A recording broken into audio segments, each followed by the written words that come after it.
Hey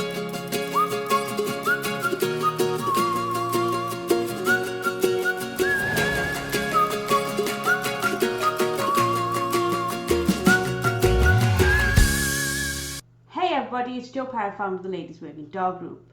Are you feeling stuck with your Gundog training? Trust me, you're not alone, and that's exactly why you need to be here. Every week, we're bringing you the best tips and hacks to make training your Gundog easy peasy. We'll keep it straightforward, no fuss, just actionable guidance that you can put straight to use. So let's get started. Hello and welcome to another episode of Found It, Fetched It. This week, I'm going to be talking to LWDG Expert Sarah Drake all about how we can love our dogs but not like our dogs. How are you today, Sarah? I'm great, thank you, Jo. Happy to be here and talking to you about this very controversial topic. How are you?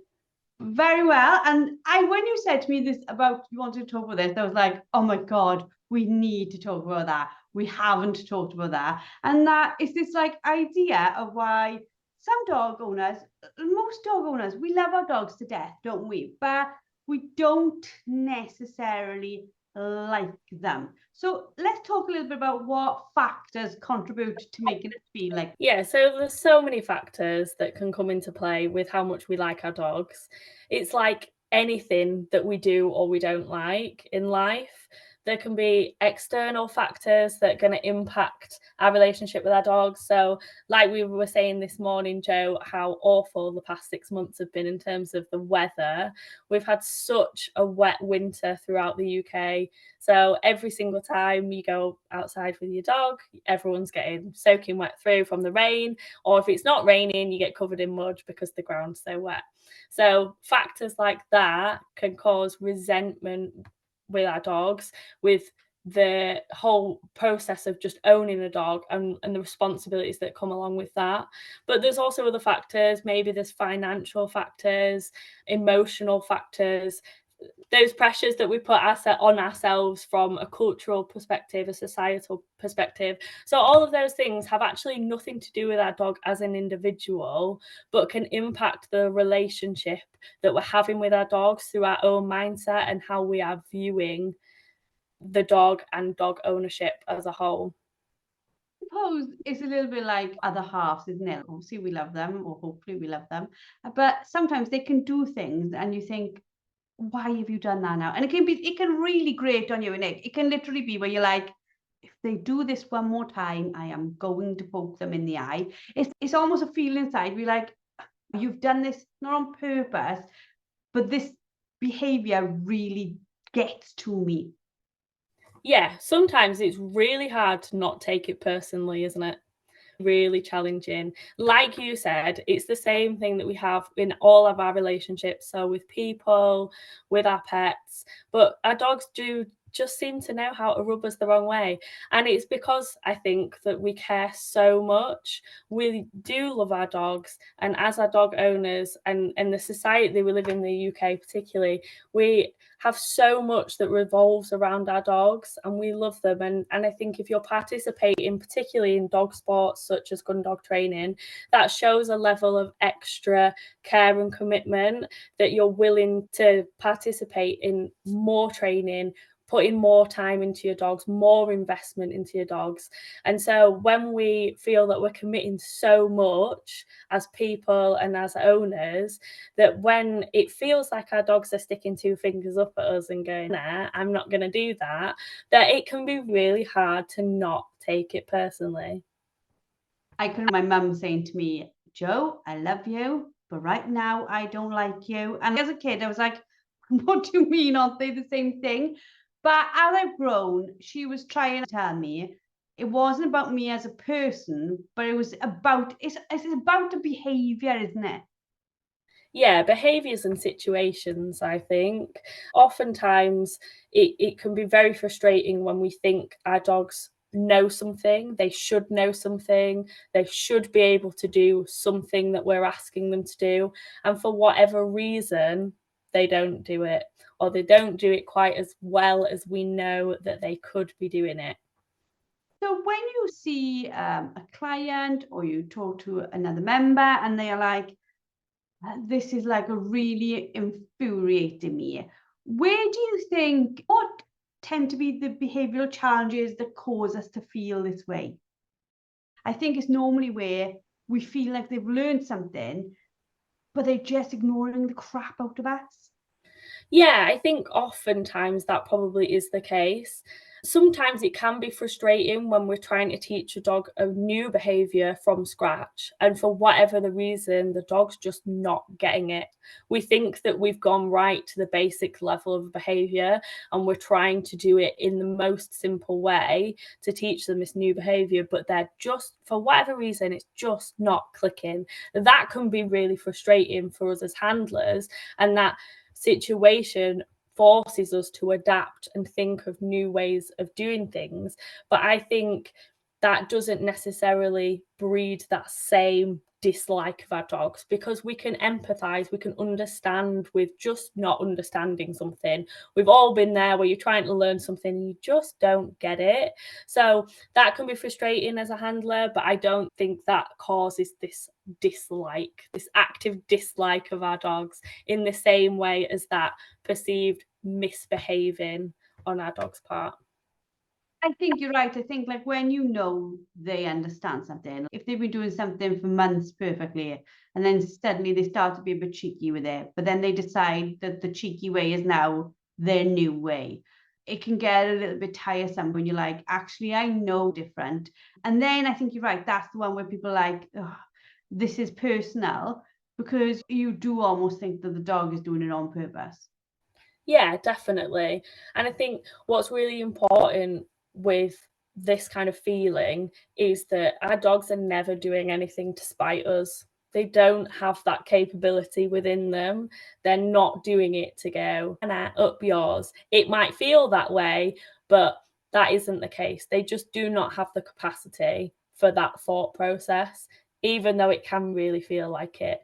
We all know that there's so many different factors at play when we're training our dogs. We talk about the 3Ds a lot, so duration, distance, and distractions play a massive part in our dog's behavior. And oftentimes, if we drill down into what is actually happening and look at the situation from an outside perspective, take ourselves out of the handler in that situation and look at it as a bystander, we can quite often see, actually, maybe I'm asking too much of my dog, maybe I'm boring my dog, and they're just saying, actually, I'm not interested in doing this because I've done it so many times before. That there's could be so many different elements, different factors that are at play, that when we take that step back, that we can see, actually, we're not creating that environment for our dog to behave in a way that we might want them to behave. Yeah, because this could be a key indicator in some situations of overtraining, can't it? Like you just said, the dog's done it so many times over his lifespan. It's just like, literally, I'm not doing this again. Yeah, definitely. It's finding that balance with anything that you're doing with your dog, in that being predictable in some ways can be really beneficial. You repeat exercises and you repeat processes with your dog over and over again to aid the learning. That's how we know we form habits. We embed that learning and that behavior in our dog. So we know that we don't just call our dogs once and that they've learned a recall forever. We know we have to repeat it and repeat it to embed it and make it a habit and make it a positive behavior. However, doing something too much can become very boring. And especially when we've got working breeds that are quite intelligent, that like things to do, that like doing different things, that like being challenged, that if they feel that maybe an exercise is a bit boring, maybe it's a bit beneath them, if you've got a sassy working cocker like mine, that she will totally switch off if she feels this is beneath me. Actually, you could be challenging me more. And so sometimes going through those basic behaviors can be quite challenging when you've got a dog that's demanding to do more.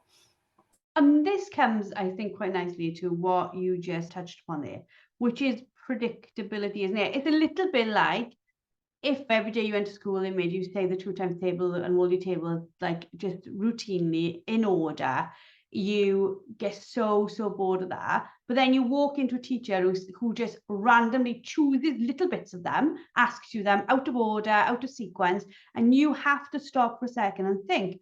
And I think our dogs like that. They like having to stop and think.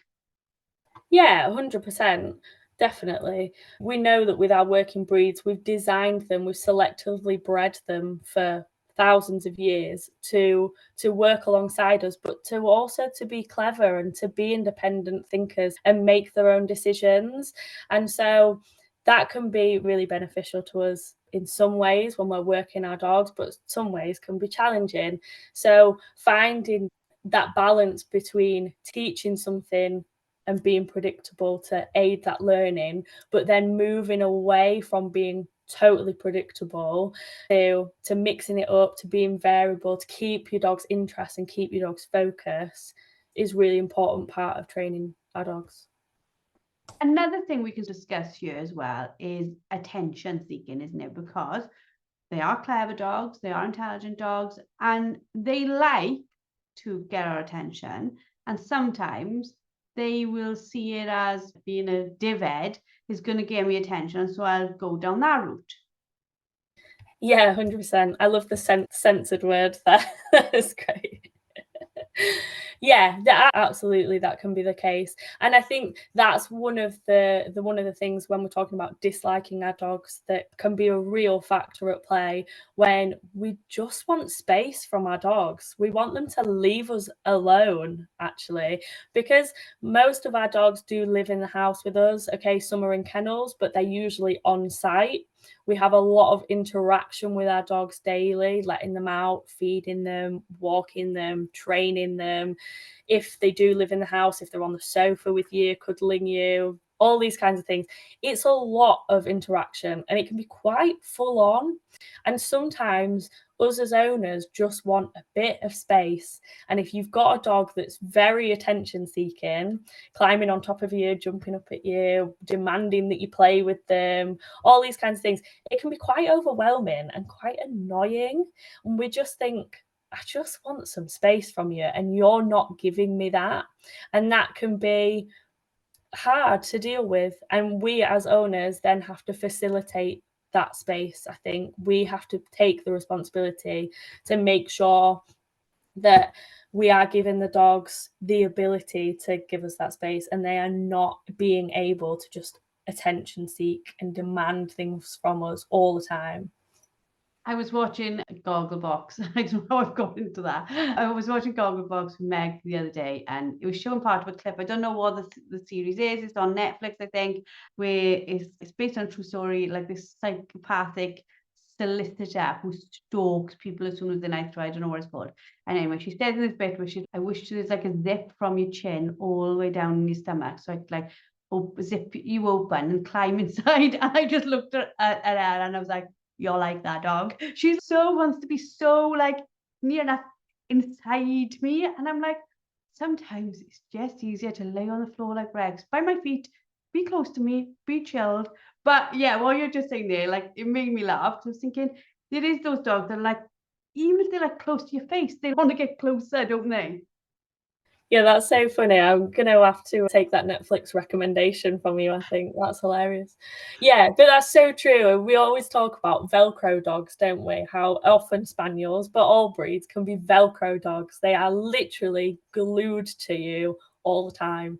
And I think if you're having a positive relationship with your dog and you're in a good space with them, that can be really nice. We have dogs as companions first and foremost, most of us, and we love a cuddle and we love sharing time with them and sharing our space with them. So it can be really nice to have a Velcro dog. But when you are in a bit of a negative mental space with your dog, with dog training, with dog ownership, that sometimes that clinginess and that closeness can make things worse.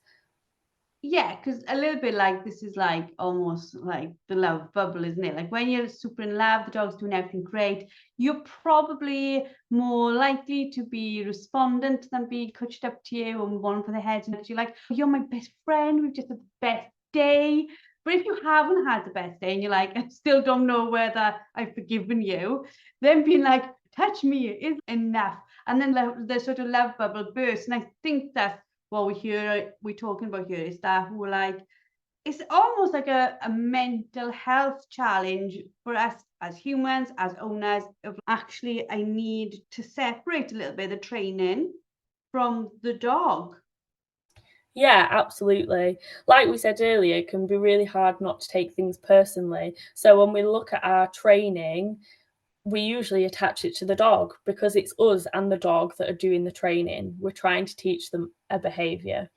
But that dog's personality and who that dog isn't the same as their ability and their desire to train and what they're doing in training.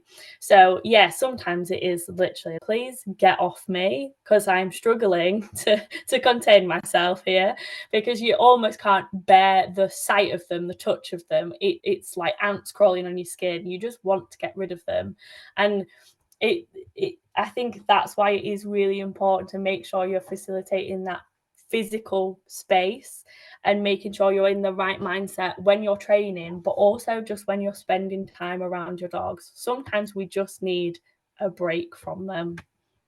Yeah, because sometimes we're talking here quite a lot about like when the dog is or misbehaved or our training session's gone wrong, but we can also be very much easily in a mental health space caused by other people, work, life, career, money, like you said, where we are so frustrated with the world and under such a high amount of stress that if the dog then suddenly is all clingy, all over you, all this, they sadly, and we all do it and we never mean to do it, they get the brunt of that then. But also from that comes, I do think, without doubt, a sense of guilt. On the one way, they've caused it, shall we say, even though they haven't caused it. They misbehaved in training. We need a little bit of time and space to chill our own minds about our own frustrations and then get back to where we were. These can be times when it wasn't their fault and then we've got frustrated and then we feel so much guilt, don't we? And that's another human emotion where the dog's not even aware that they've upset us. Yeah, absolutely. And like you just mentioned, life in general can be quite relentless, can't it? We have things being thrown at us from all angles all of the time, and that is just the society that we live in. But when we have a dog, they're also pretty relentless. If we look at dog ownership and what is required of that, even at a very basic level, it's pretty relentless. It's taking them out, letting them out, feeding them, grooming them, all of these things all of the time. It's daily, it's multiple times in a day. And you can't get away from that fact no matter what you're doing with them, even if you're not taking your training to an extra level. So it can be really hard to have that space from them if you feel that you need it. And like you were saying, sometimes we're just so overwhelmed with external factors that are going on. It's not even to do with our dog, but it can make us dislike our dog.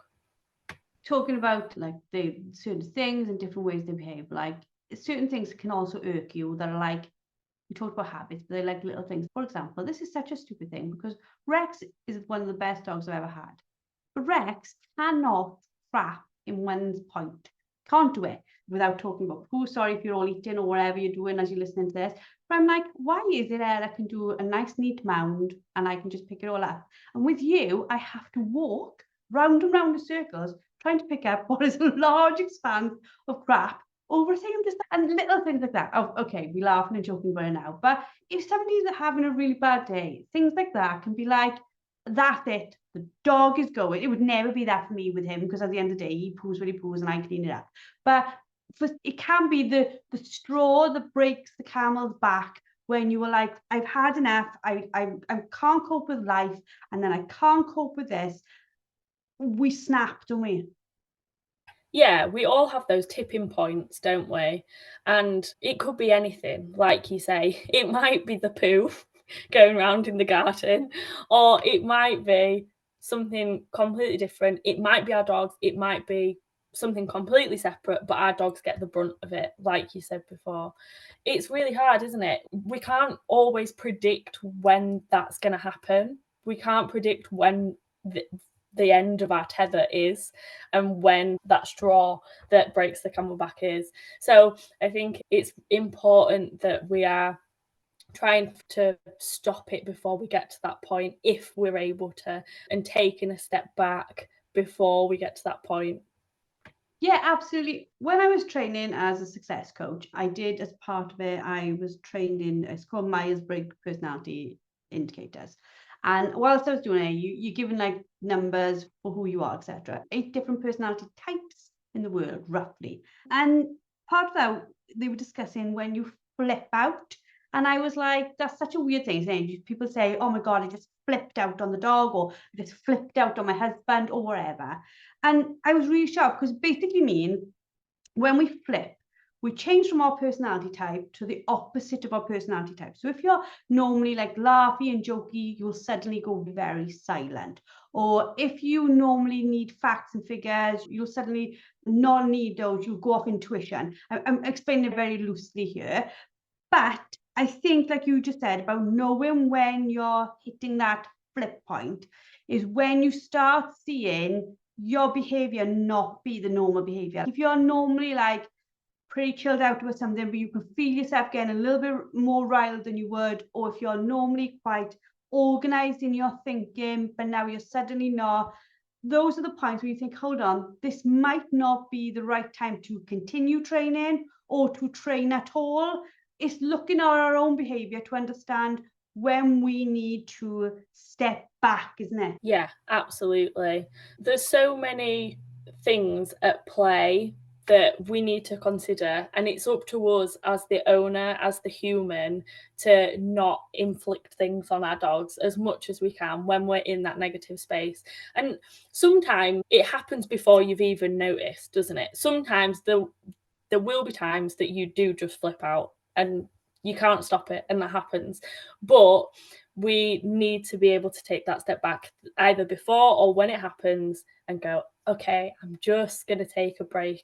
And whether that's a break from that session, whether it's a break that day, whether you have a week off from doing anything significant with your dog, anything more than you just a normal walk round, a simple walk, simple training, whatever that looks like for you, and whatever that looks like for you and your dog together, being able to change that for you and making that conscious decision to not just keep going regardless. So if owners are starting to resent their dog's behavior on a regular basis, like we've been talking about, like individual points, we'll be like, oh my God, this dog, when it's turning into a regular situation, do we have any sort of practical advice rekindling that affection? What can they do between the owner and the dog to maybe stop this becoming a real long-term problem? So I think if you are able to do so in your situation, that actually having that complete physical break away from your dog can really help. So whether that is just sending them to a friend or a relative for the day, overnight, for the weekend, something like that. If you've got that ability to do that, that can really help, because usually we only do that if we're going on holiday, if we're going away, which is very nice, but you're not in your normal life and dealing with your normal things that are going on. So it's helpful to have that break from your dog where you're still in your normal life, if you're able to do that, because it helps you reset as a person in your normal situation without the extra responsibilities of having and looking after your dog. So if you're able to do that, I think that can be really helpful. Some people, that's not going to be possible, and that's fine. But how can you take a break when your dog is there? So how can you structure your day or your weekend or however long you are allot for this time, this break? How can you do it with your dog being there? So that might be that you don't do any serious training, you don't do any big training sessions, you don't do any really long walks, you don't go to any places that you know that you struggle with your dog's behavior, so you keep it nice and simple, those kinds of things. Taking it right back to the bare bone, in that rest in your own mindset, and then moving on from there. So for some people, they might like to write a plan. Some people like to physically take a note and how am I going to move forward from this? Some people, it might be more casual. I like spending time with my dogs where we're not doing anything, where there's no pressure. I'll go somewhere or sit on a bench if it's not raining for once, or you might just sit on the sofa at home, whatever it is, but sitting with your dog. You're not doing anything. You're not even really interacting with each other, but you're spending time in each other's presence with no pressure, with no responsibilities. That can be really nice and really refreshing, particularly if you are able to get out and go somewhere where it is nice to be and nice to sit and nice to spend time outside getting that fresh air. That can be really beneficial. I do that a lot with my dogs when I feel that I'm struggling to cope, because I have 4 they all have different needs, they're all at different stages. That in itself can be quite overwhelming. So taking that separate time. In fact, I actually did it this morning on our morning walk. I just stopped and sat down on a log, actually, not even a proper bench, but sat there with all of them and just took 10 minutes where I wasn't on my phone. I wasn't doing anything. I wasn't asking the dogs to do anything. So if they sat, if they laid down, if they were standing, that's fine. I wasn't bothered in that moment and just spent time with them, gave them a little nice calm stroke, and that was it. So it's just building that bond in a really casual setting where there's no expectations on you to do anything and there's no expectations on your dogs to perform or behave in a certain way. Yeah, because as a mum of 3, when they used to go off to school, I used to be like, oh my God, they've gone to school. And it was only like, what, 6-hour break? But it was a 6-hour break. And now Meg is homeschooled. We don't have that break from each other. So we really have to be conscious of how much time we've spent in each other's spaces, for her as much as me. Because you just really, like you said, you're on top of each other. You're trying to live in the same space all the time. Now, obviously, I can't crate train Meg, but she has a bedroom and she pops off to there. You know, when I've had enough of mum and dad, she'll say, I'm going to my room, I'm going to go and do something else. She'll give herself that space.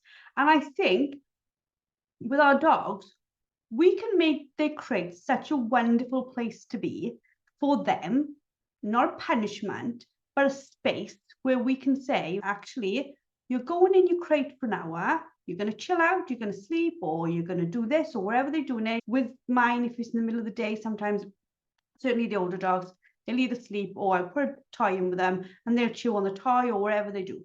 But they have that little bit of their room. They don't have bedrooms here, of course, but they have that space where they're like, actually, I'm in here. I don't need to bother mum because I can't, but I can now actually rest myself. So that enforced rest actually helps with their control of themselves needing to be like in my face a little bit. Yeah, 100%.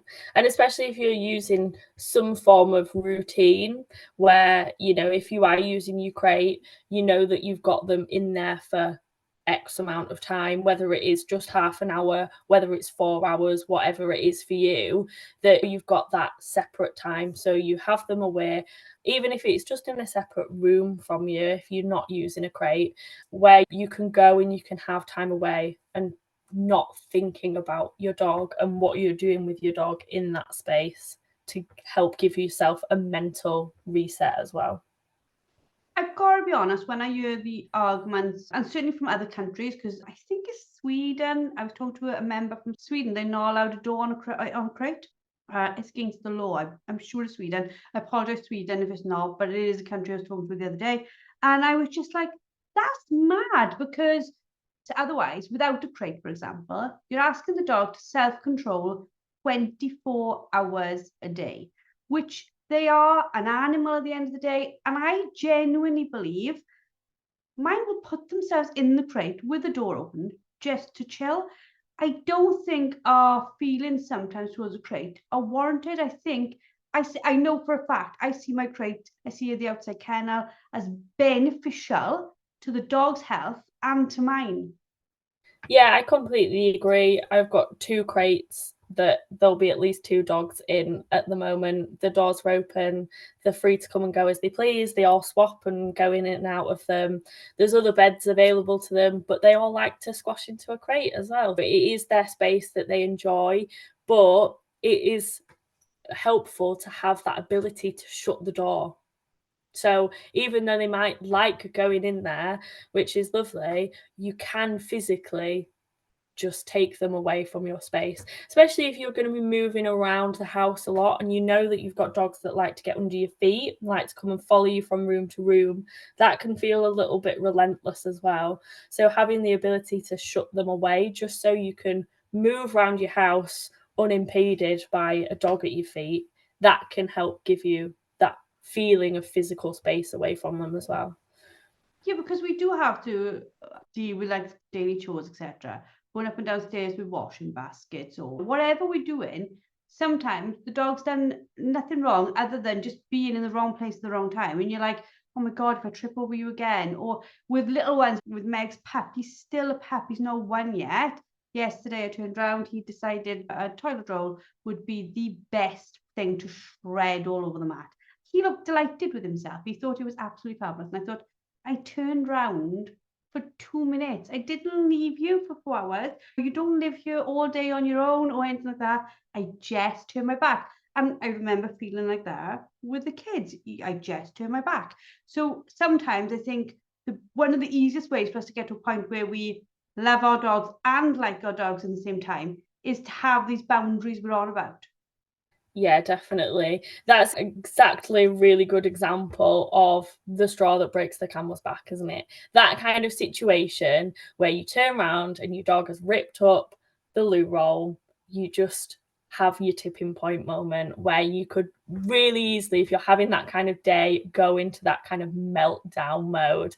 And then often we act in a way that, like we said before, brings us that guilt, brings us that shame. Maybe we shout at the dog, maybe we stomp around the house, whatever it is.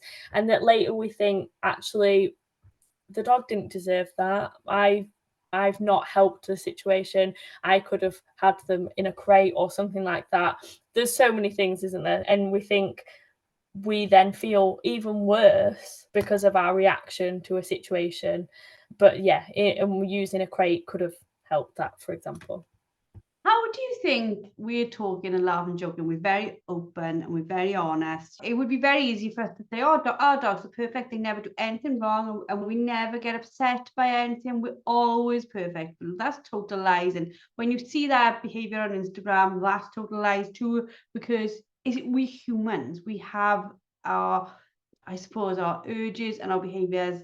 They're not always 100% of the time perfectly fine. It would be great if we all were that way. So how do you think, like, talking about it and like talking in a group and not laughing at it, but I always think that when I've shared or vented my frustrations and we've laughed and joked or whatever, it eases them for me. It takes pretty much them all away then.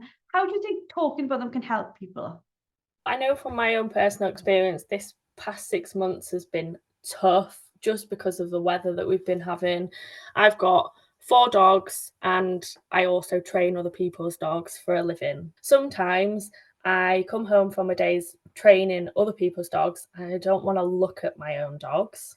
I don't want to look at them because I'm all dogged out. I cannot even look at you because I've had it all day in my face. And I've found this past 6 months that speaking with people in my community about those struggles, so other trainers that know exactly what I'm talking about, other dog owners, when we're talking about the relentless rain and the relentless mud, and having that shared experience has helped get me through it. Because like you say, we can just have a bit of a laugh and a joke and we can just go, actually, yeah, this sucks, this is rubbish, and I'm not having that much of a good time with it right now. This is really hard, it's really challenging in so many different ways, and having that shared experience can really help us through that. And we know, we've seen that time and time again in the LWDG, how that shared experience helps people. You just don't feel alone. I think the one thing we have in our group, and I know it's not all groups, and I feel sad for groups that haven't got it, is where we don't see anything as being like a stupid question, or if somebody shares something and they share it from their heart and they are hurting and you can see they are hurting and you can see they are struggling, we don't knock them down for it. We don't find that as being a point to tell them what, oh, you should be doing this or you should be doing that. I think we all approach it with a group of me too. I understand. As a group, we tend to empathize and support rather than try to judge. We don't judge, do we? No, there's no shame in how you're feeling.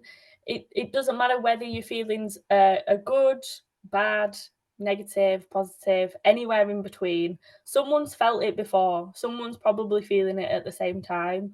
And I think we often do put ourselves in that isolated space of I must be a really horrible dog owner because I don't like my dog right now. Whether it's in that moment, whether it's over a more extended period of time, I don't like my dog. And that can feel really hard to admit. It's quite taboo. And I think in some spaces, you maybe would be penalised. People would go, how can you say you don't like your dog? But as an honest and open community, we know that we've been there. We can admit that we've been there, and then we can support others who are currently feeling that way. You're right. We've all felt it, and we all feel it like at different times. Like I think people sometimes when they're going through adolescence with a dog, oh my God, the pain they're in because the dog just lost all sense of wanting to do what somebody else wants to do sometimes. And even sadder times when they're getting towards like the end of their lives and their dog is facing things like dementia, and that's a massive struggle. So I think for people, they shouldn't feel guilt at loving their dog but not liking their dog, because we are all human. Yeah, absolutely. To wrap this up, not to fill it on a sad note, but what if you get to a point you think when you've tried everything, with 4 years down the line, you've gone from not just not liking your dog to you can't stand your dog. There is no shame in saying we have not connected and ending that relationship, is there? No, absolutely not. I think for some people, rehoming isn't an option. They would never consider it, and that's okay. But for a lot of us, most of us, if we were in that situation where we just couldn't get on with this dog, that rehoming is an option. It is there for a reason. We have rescues for a reason. And there isn't any shame in it being for that reason, that you just cannot get on with that dog. If we look at human to human relationships, we all know that there's some people we just don't get on with, whether that's in a romantic way, in a friendship way, whether it's family. There's always people that we clash with and that we would choose to avoid if we were able to. And sometimes you just might have that in your dog. You just might have opposite personalities that you just cannot come to an agreement on. And there isn't any shame in looking for alternative options, because that same dog might go and find someone that its personality does match with, that it's much better suited with, and you're both then better off. People change their horses. I've said it multiple times. They change their horses regularly as they grow, because the horse you need when you're 6 is not the horse you need when you're 16, because you're living a different body yourself.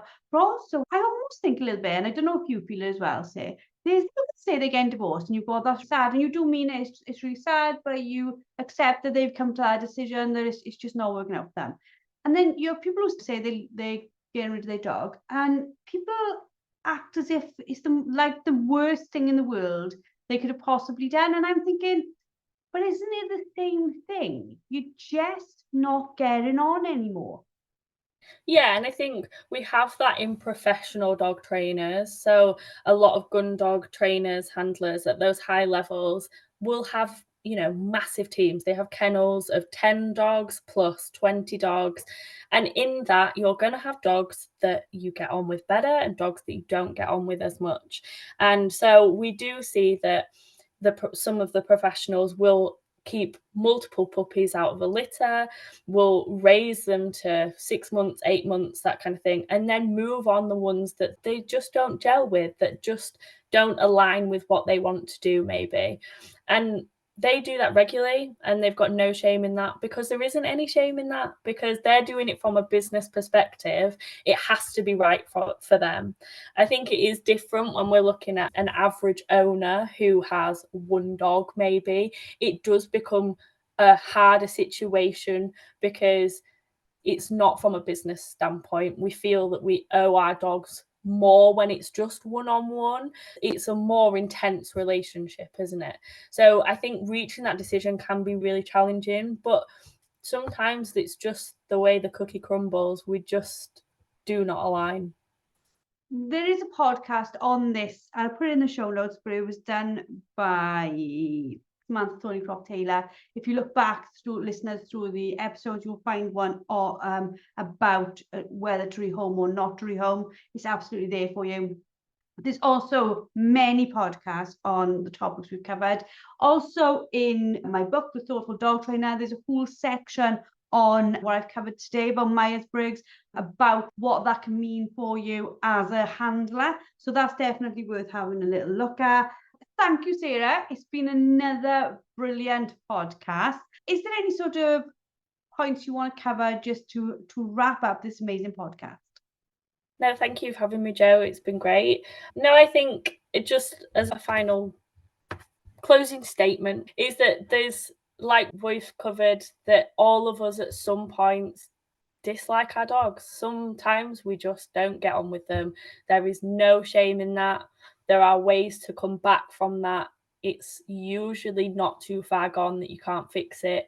But if you are at that situation, that there's also other options for you. Give yourself space. Go get a bar of chocolate. That's great advice, isn't it? Start again tomorrow. Yeah. Bless. Thank you all for listening. Thank you to Sarah for being our expert for this episode. We hope you've all enjoyed. Please let us know. Please send us some emails. Let us know if you've enjoyed it and what other topics you want us to cover. Also, please share, and please, if you can, if you are on one of the major podcast platforms, please review. You cannot imagine how much reviewing does help other people find this. The more you review us, the more that the podcast players show our stuff to other people who may be interested. So your reviews make a massive difference to whether somebody will find us and whether we will be able to help them and their dog. Thank you all for listening, and we hope to speak to you all next week. That's it for today's episode. A massive thank you for tuning in. Don't forget to head over to the LWDG and sign up for our membership. Get access to expert-led training, a wonderfully supportive community, and the resources you need to become a confident and skilled gun dog trainer. Let's take this journey together, because no woman should have to train her gun dog alone. We'll see you all next week.